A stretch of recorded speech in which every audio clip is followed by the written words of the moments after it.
সকালবেলা উঠে গেছি হসপিটাল, পরে আসলাম। আসার পরে এখন রান্না করতেছি। ঘরে রুগী থাকলে যা হয়, রান্নার প্রতি কোনো মন থাকে না, তারপর রান্না করতে অনেক দেরি হয়ে ভালোও লাগে না। এখন আসলাম, এখন রান্না করবে এগুলো। এই তাও আবার গ্যাস কম,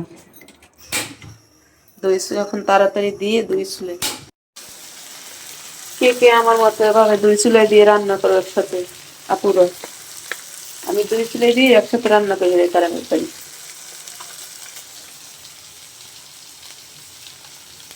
চিংড়ি মাছ, তারপর কাঁচামরিচ, এই যে রান্না করবো শালগম। সরিষার তেল দিয়ে রান্না করি, এগুলো এভাবে ফেনা করতে দিয়ে দেন।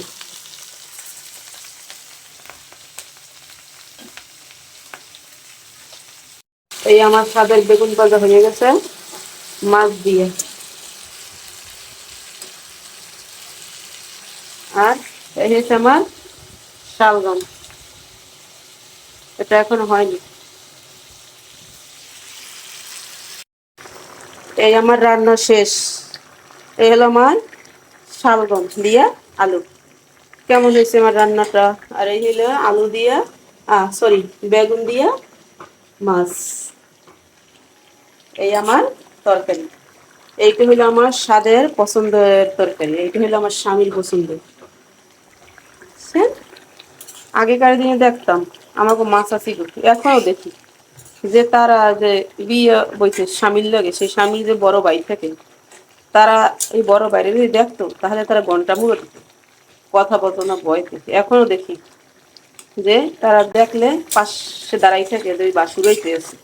আর এখনকার দিনের বউরা কি করে, বাসুরের বাজে বাজে কথা বলে, আর কিছু বললে উল্টো আবার রিপ্লাই দিয়ে দেয়। এখনকার ছোট ভাইয়ের বউ হয়েছে এখন মধ্যে কোনো মান সম্মান আত্মবোধ কিছু নেই, কারণ ফ্যামিলি থেকেই কিছু শিখতে আসে না। এমন কিছু ফ্যামিলি আছে এখন এই দুনিয়ায় হয়েছে।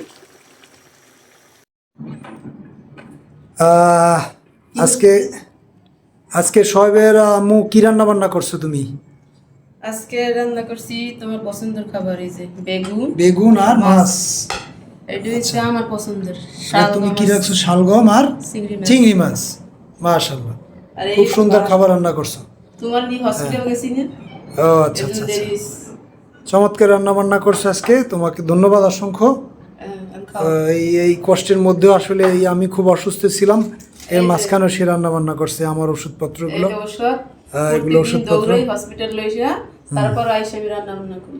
ধন্যবাদ। সবাই আসলে সাপোর্ট করবেন, লাইক করবেন, শেয়ার করবেন, পাশে থাকবেন, সবাই পাশে থাকবেন। আল্লাহ হাফেজ।